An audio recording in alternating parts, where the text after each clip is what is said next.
on that best grouping on maybe the most talented roster, what's Derek Barnett's role with the 2023 Philadelphia Eagles? Yeah, that's a good question. I think he is a candidate maybe to get traded by the trade deadline, especially if he can get on the field at all. But I think he's a depth piece right now. I think if somebody gets hurt, like if Derek Barnett gets hurt, heaven forbid Hassan Reddick's thumb, gives him is a setback or whatever.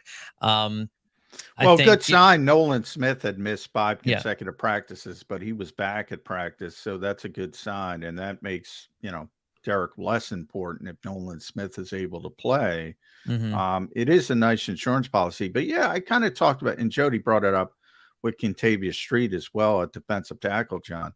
Like Kentavious a good player. He's an NFL player. He belongs on an NFL roster, but at what point, what would have to go wrong for Kentavious Street to get on the field? Quite a bit. So you look at some of these lighter positions, wide receiver, you mentioned, linebacker, maybe even more so.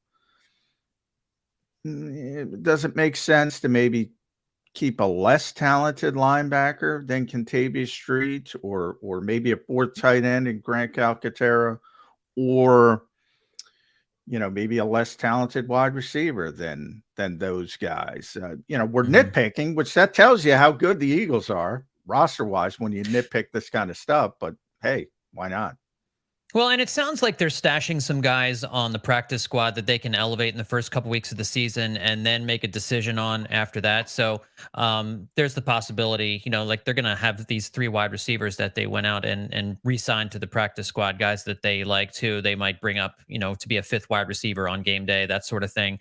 But yeah, it is interesting I like the idea of getting your best 53 and kind of going from there. And maybe with a guy like Kentavious Street, if another team has an issue at defensive tackle with injuries or something like that, maybe you can get a 6th round pick for him or 7th round pick for him or something like that. I mean, maybe you stash these guys on your roster, knowing you're deep enough that you can trade one of these guys. And that may not even be Street. It might be somebody else. But, the Eagles are playing a couple of unproven guys in different positions. And so there's a little bit of mitigation there. And I think that with linebacker, I wouldn't be at all surprised if it's, we don't really know what Sean Desai is going to do with his defense right now. But if you look at the depth chart, they've got, Nolan Smith, listed among the linebackers. Maybe he plays some linebacker in some situations. And that's how Derek Barnett gets onto the field in different ways. It'll be very interesting to see how they utilize all these pieces, because you've got 2 new coordinators and we don't really know how they're going to utilize these different guys just yet. All right. If the last time we had you on, we talked about this, which wouldn't surprise me. I'll apologize in advance if this is somewhat repetitious, but even that has changed since we would have last had you on. The backup quarterback position. Marcus Mariota was not very good this spring and into summer. They are right now committed to him as the backup.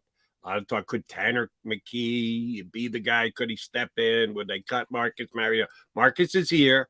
They didn't make a play for any other quarterback. Like Cincinnati claimed Will Grier, who the Cowboys cut when they added Trey Lance as a veteran guy who's been around. And since the Eagles now put a heavy emphasis on preseason results, Will Grier threw for 300 yards in the Cowboys' last preseason game. I thought there was a possibility the Eagles might scoop him up. Didn't happen. But it looks like right now Marcus Mariota is the backup and McKee's going to be 3rd string. What's that Mariota leash look like? If Jalen Hurts has a nagging injury and he gets hurt in the game, but he comes back in, but it's something that's going to last, and that it could happen again, you got to make a change. How do you think the Eagles look at their backup quarterback situation today on August 31st? I can't imagine the leash is really long. I think what they liked about Mariota was the fact that they would be able to run a lot of the same playbook with Mariota under center as they did with Jalen Hurts in terms of, the run pass option and Mariota's ability to run the football close to the goal line and all that. But it's not like he was a really good passer last year and struggled in the preseason. That would be one thing where you could say, okay, he showed last year that he can throw the football, but maybe he just had a bad preseason. He was terrible throwing the football last year in Atlanta. And so he comes here into Philadelphia. He doesn't look good during the summer and training camp. He doesn't look good in the preseason games. And so I don't think the leash is very long. Now, Tanner McKee as the backup quarterback makes me nervous as well, because this is a Super Bowl roster. This is a team with Super Bowl expectations, not aspirations, expectations. We're expecting them to get back to the Super Bowl and finish the job this next time around.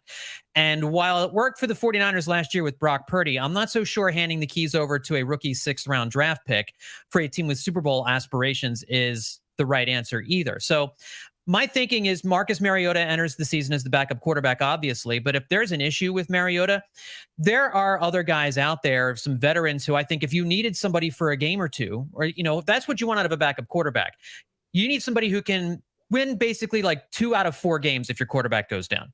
So I would look at Matt Ryan. I would look at somebody like that. Not somebody I want starting 16, 17 games for me, but behind a dominant offensive line with a dominant run game and a dominant defense, I think Matt Ryan could be effective in a 4 or 5 game stretch with the talent the Eagles have put together on offense. And that would give me a little bit more peace of mind in terms of the backup quarterback should Jalen Hurts get hurt, rather than Mariota and Tanner McKee at this point. Yeah, I think there's kind of 2 different ways you have to look at backup quarterbacks. Like what we've seen the past couple years with Gardner Minshew and Jalen Hurts. If you have to play 1 or 2 games, I think, all right, it's fine. Somebody else has got to go out and make a play. Somebody's got to elevate themselves. There's a lot of ways to win a football game. I think you persevere, even though the Eagles lost both games without Jalen Hurts last season. They persevered, obviously, and were able to recover and go to the Super Bowl. The catastrophic is where I think you're right, John. I mean, if he gets hurt in week 2 and he's done for the season, and I know people don't want to even think about this, then I think you got to make the calls to Matt Ryan. And with Nick Sirianni, it'd probably more be to Phillip Rivers if Phillip wants to keep going, because, who was going to bring in? Oh, didn't Kyle Shanahan say he was going to bring in Phillip Rivers at some point? If they had won the NFC Championship game, I believe he said that. I could be wrong. Or he's going to try. But the catastrophic, then you got to start making calls. Because here's a name. If you're under your scenario, Jalen Hurts goes down in week 2, do you make a phone call to Tom Brady on a Super Bowl roster to take you through the regular season? Would he not maybe be interested in one last shot at a team that clearly is a Super Bowl roster? You'd feel a lot better with Tom Brady at quarterback. Well, yeah, I would. But the only thing is he's now a minority owner. I was going to say, where does his ownership status with the Raiders sit? I forgot about that. Didn't they? He is a minor. He is a minor. In fact, he was there at their preseason game. He was there with the quarterbacks, giving them a little, let's go out there and do it, boys. He is a minority owner. He would have to divest. I mean, he could divest himself and just stop and go back. But I think just because it's Nick Sirianni, I think the most likely scenario would be Phillip Rivers, because he loves the guy beyond belief, for that reason only. But yeah, always Tom Brady. I mean, Tom Brady's better than everybody. So if he wants to play and he wants to go through all that divesting stuff. But I think from an Eagles perspective, and by the way, I don't even know if they would do that. I'm saying I would do it. I'd make those calls to Phillip Rivers, Matt Ryan, whomever, not Nick Bowles. But I think they would try to get through more with Marcus, and I don't think it would be good, but they're so talented. They might be able to win 7-8 games with Marcus Mariota. Am I overstating that? I think this roster is so talented, you probably could get away with that. Now the schedule is much tougher than it was last year. If you have Marcus Mariota starting, let's say 14 games for you, can he win 7 of those games? I think so. Go 500 probably, but you're probably not going very far in the playoffs under that scenario. No, that agreed. Agreed there. No question about it. All right, staying with the all-important fantasy type players that can score points for you. I need your updated take on the running back situation for the Birds as well. It's amazing. There's certain things about this Eagle team that we don't know how they're going to deploy, their safeties being a big one. But the running backs is almost as big. Johnny Mack almost on a daily basis tells us, well, I can tell you what they're going to do in high leverage situations because that's what they practice. And it seems like Kenny Gainwell is the man there. But a whole bunch of the game is played between the 20s, from 20 to 20, probably more than all of the other high leverage put together. How do you think it's going to play itself out? Do you think it's still open-ended that they are deciding running backs as they go, or do you think they have a plan already in place and somebody'd have to be brutally bad or unbelievably good to change that on the fly during the season as how they're going to use their backs? I think the one thing we can be certain of with the Eagles running backs is that against the New York Giants, Boston Scott will get about 80% of the carries and score 4 touchdowns. So outside of that, it's kind of a mystery, right? And I think we saw DeAndre Swift is probably going to be their primary pass catching running back out of the backfield, but he's a game breaker too. Like he's a guy who, gets stuck for 1 yard, stuck for 2 yards, stuck for 1 yard, and then throw a 25-yard run in the mix there. And I think it's going to change from game to game. I really do. And I know that's kind of an unsatisfying fantasy answer to have because you don't want to draft any of these Eagles running backs for your fantasy team. But I think it's going to be like we saw with Miles Sanders last year. He had a couple of weeks where he popped up and had huge numbers. And then there would be a few weeks where he's kind of a forgotten man. And that's just the way the Eagles are with their running backs. And sometimes it's game planning. They just decide we're going to really throw the ball this week. And then other times it's the hot hand. Who's running really well? It was Kenny Gainwell at the end of the season and in the playoffs last year. I agree with you. It seems as though I think they really like Kenny. I think he's probably in their minds their number one. I think probably Rashad Penny would get the second most carries out of the backfield and be their number two. And I think DeAndre Swift is going to be the guy who probably finishes the season with the most receptions and reception yards at running back. But it's going to change from week to week, and it's not going to be anything you can depend on. And there's going to be a lot of weeks where Jalen Hurts outrushes all of them. So it's just such a big mess. And I think that's the way the Eagles like it. That's why I didn't think the Jonathan Taylor rumors were really anything to get worked up about, because it seems as though the Eagles really like having different guys using the hot hand, having defenses not know which one of these guys to key in on. And all three of these guys have the ability to break big runs and do different things. And so, especially with this offensive line blocking for them, I think it's really interesting. I think it's really a fun problem to have. And I think it's going to be fascinating week to week to see which one of these guys is the one that pops up. Yeah. By the way, on the Taylor stuff, it came out that they wanted Jalen Waddle from Miami and the Dolphins. Jalen Waddle plus. Not just with Jalen Waddle straight up. They wanted Jalen Waddle plus. And so the Dolphins kind of snickered. And then Green Bay was the so-called mystery team. They probably asked for Devontae Adams, not knowing he left. But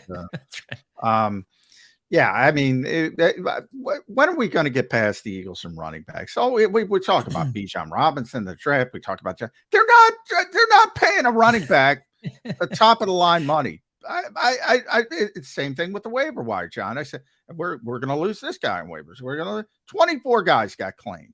Yeah, and the only reason the Eagles lost 2 is because Jonathan Gannon claimed Kayvon Wallace and Shane Steichen claimed Josh Sills. I mean, every year, well, you got to keep this guy. You got to keep this guy. He's not going to get through waivers. Yes, he is going to get through waivers, most likely. 90%. Now, occasionally you have an outlier like Josh Blackwell, but nobody cared because the Eagles didn't want him back. Right. So you never know 100%. But with running backs, we might not know 100%, but we should be at 99. The Eagles aren't paying a running back $13 million conservatively. And oh, by the way, even if they accept a second-round pick, you got to give up a second-round pick. Yeah. It's just absurd. But why do people keep talking about it? Is it fantasy football driven? Well, it's probably partly fantasy football driven, but I think in Philadelphia, it's an old school town, and we remember the franchise running back days. Remember Emmitt Smith gashing gashing us every single week. We remember the Ricky Waters days. We remember, and during the Buddy Ryan days and after that, it was hard to find a really good running back in a time when running the football with one running back was really, really important. And it's just, I think fans are slow to kind of come around to the idea that, the running backs who pile up 1,800 yards, they get a lot of attention, but those teams don't necessarily win Super Bowls.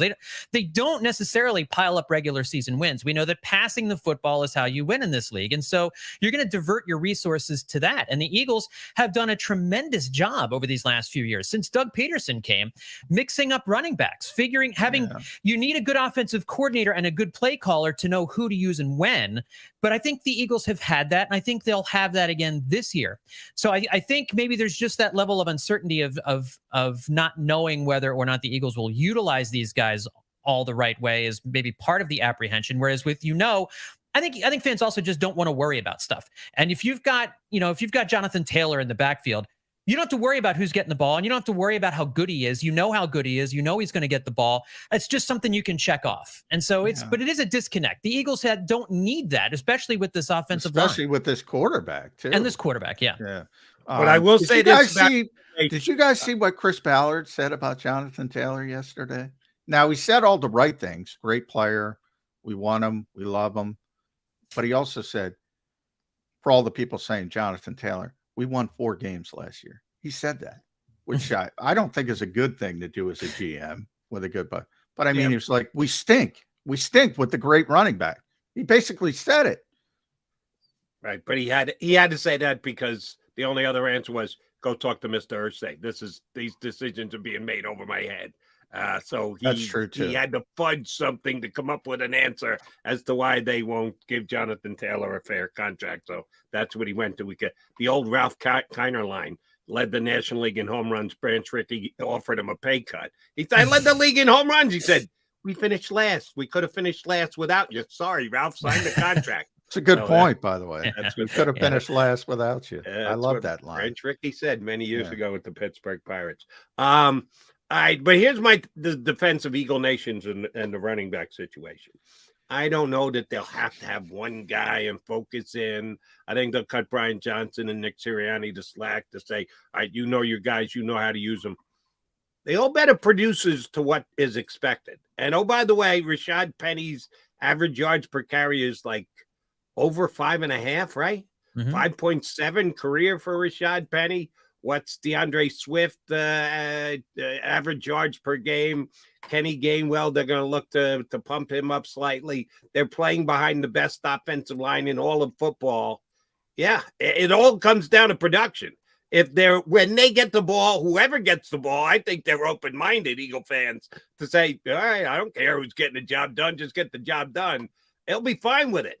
If they're not getting the job done, then the coaches will be second-guessed, Sirianni and Brian Johnson as well, because you're not picking the right guy if the results aren't there. You think that's fair way for Eagle fans to look at it?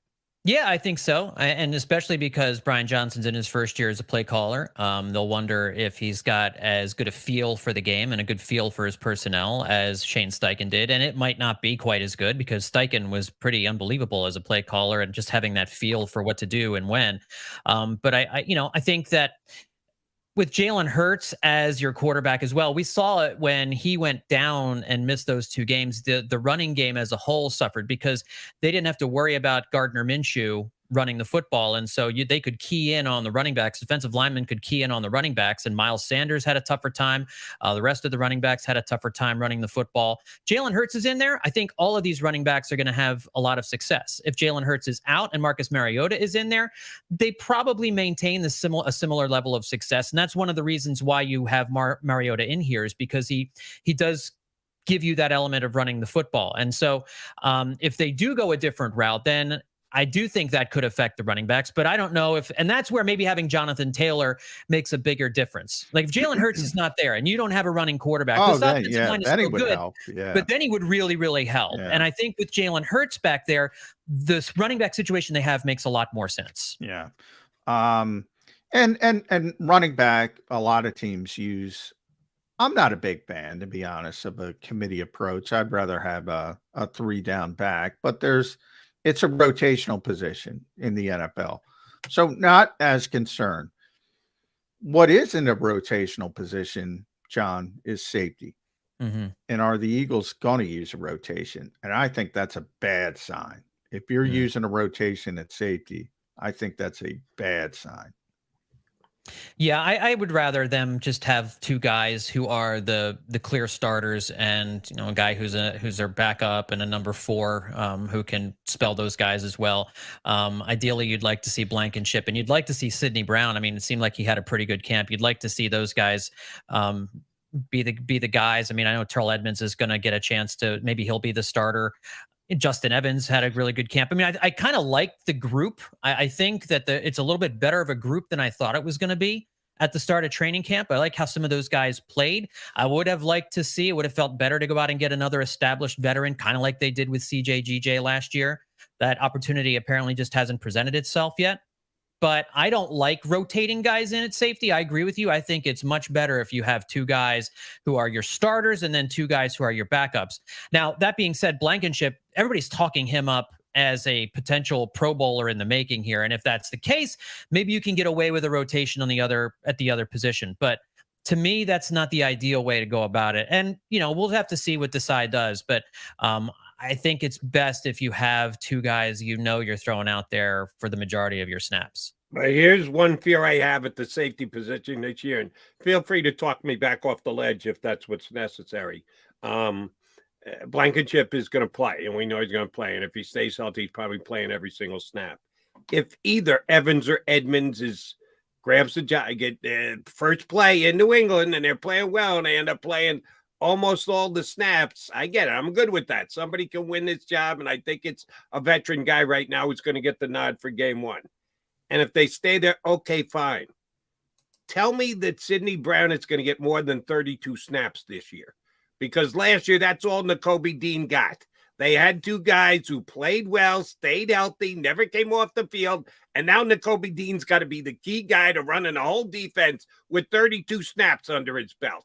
Tell me that's not going to be the case with Brown at safety this year, that the Eagles will be smart enough to go, yeah, we drafted him and we've got control of him and we want him to be. So let's get him a little experience at times during games. I think the Eagles screwed the pooch on that last year. Tell me that's not happening again this year. The way I will phrase it is this way. And I think you guys know, I've been on here before, not the biggest Jonathan Gannon fan in the world right here. I think he was lazy with some of his defensive play calling last year, because he knew he had that defensive line that would just go and get the quarterback in waves. And I don't think you're going to see the same kind of approach to defense from Sean Desai. Now, I don't know what that looks like in terms of scheme, aggressiveness, blitzing, stunts, all that kind of stuff. But looking at Jonathan Gannon and what he did last year, I don't think he did a whole lot. And I think that Sean Desai doesn't have to do a whole lot more in order for what we see in other areas of the defense to be a little bit better. So I'm not as concerned about that. I think Gannon was negligent in not giving Dean some more snaps, and I don't think they'll make the same mistake this year. By the way, with Nakobe Dean, obviously, and I'll end it here with you, John, my last one. At John Stolnis, I have to get through that. Read him at Bleeding Green Nation. Obviously does a tremendous job there. Listen to him, the Eye on the Enemy podcast. You got The Good Bite. The Phillies are making their run, 300 home runs. You got plenty to talk about with Bryce Harper there. But Jalen Hurts is the most important player on this team. We can all agree with that. I would argue number 2 is Nakobe Dean. And Jody's a big fan. I'm a big fan. Not as big a fan as Jody. I think he's going to be a really good player. But man, they're putting a lot on his plate. Are we comfortable after those 34 snaps you guys were talking about, that boom? I talk about it all the time. TJ Edwards played 20 stinking games last year, 95% of the snaps. And he's built for it. If you ever see TJ, he's a big guy, man, old school, 240 pounds, looks like a suit of armor. Nakobe's a smaller guy. He's already had some issues with his ankle in training camp, missed a number of practices. showed up one day with a big wrap on his hand, played through it. It's a position you take a beating on. And then we talk about they only got 3 on the stinking roster. Now, Ben Van Sumeren, they brought back to the practice squad. I think that was the only one, right? Linebacker, yeah, he's it. So, not a lot of depth. They're putting a lot on his plate. Is that a good idea? Makes me nervous. It was one of the positions I thought they needed to address during training camp. I really thought that they should have gone out and gotten another linebacker because I agree with you. We don't know. Nakobe Dean's a big unknown right now. He really is. And I think he's going to be good. We'll put it this way. He's got the talent to be a really good NFL player.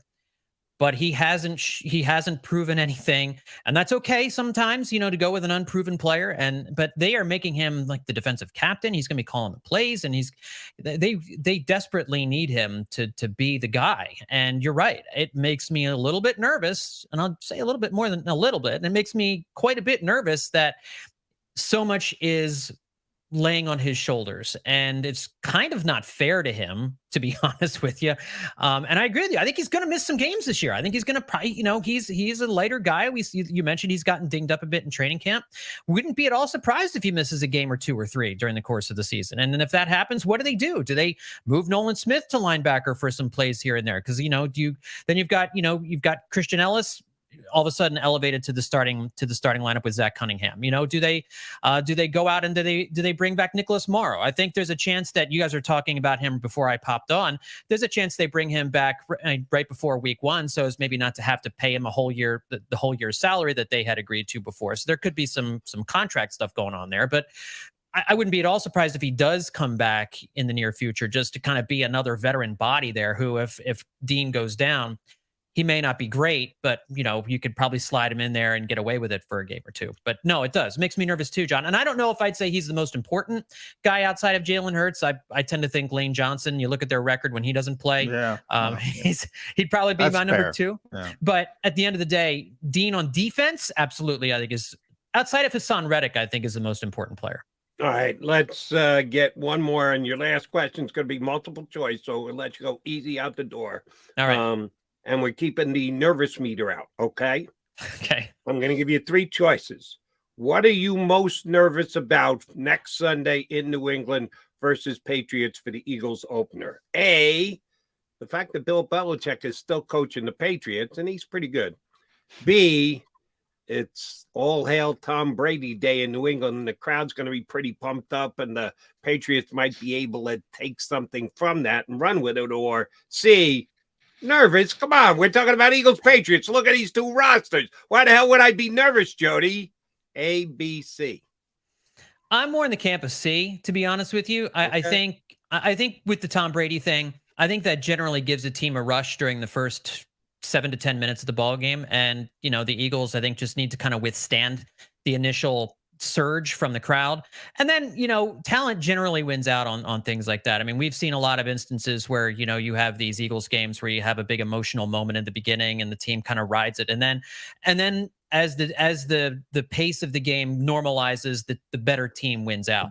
So I think the Eagles are a much more talented team than the Patriots. And I hear you about Bill Belichick. He's still a good coach, but I don't think he can magically make up the difference in the talent gap between these 2 teams, especially if Jalen Hurts is the wild card with anything. Jalen Hurts can sometimes mitigate any of this extraneous stuff that we worry about, because he's a metronome. He doesn't fluctuate. He's the same guy no matter the game and situation and location and all that. So it's amazing how much my confidence in this team is just mirrored with my confidence in Jalen Hurts and his ability to keep the team on an even keel, and for the coaching staff to have the team ready to play in week 1. And I know last year in Detroit, it looked kind of shaky week 1. The offense was really good. The defense wasn't so good, but Detroit, as we found out as the season went along, was a legitimately good offensive team. And I think this year coming out in week 1, it's always weird. Week 1 is always weird in the NFL.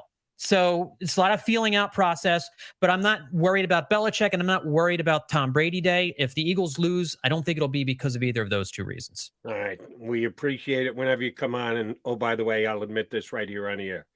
I'm not just going to borrow. I'm going to outright steal. Ah, Metro. I like it. I already Jalen made a Hurts note. I from got to steal that. Metronome. Yeah. How great Yeah. is that? Right on Yeah. point. That's Well why we done. have John Well done, Stolnis John. on the show. He says smart things like Yeah. this, and we will continue to have him on the show as the season plays itself out. If you like John Stolnis, hit the like button right now. Stolnis, you're picking us up here. We appreciate it greatly. Whatever you do, check out his Eye on the Enemy podcast and Bleeding Green Nation. John, we'll talk to you again in a couple of weeks. Sounds good, boys. Thanks for having me.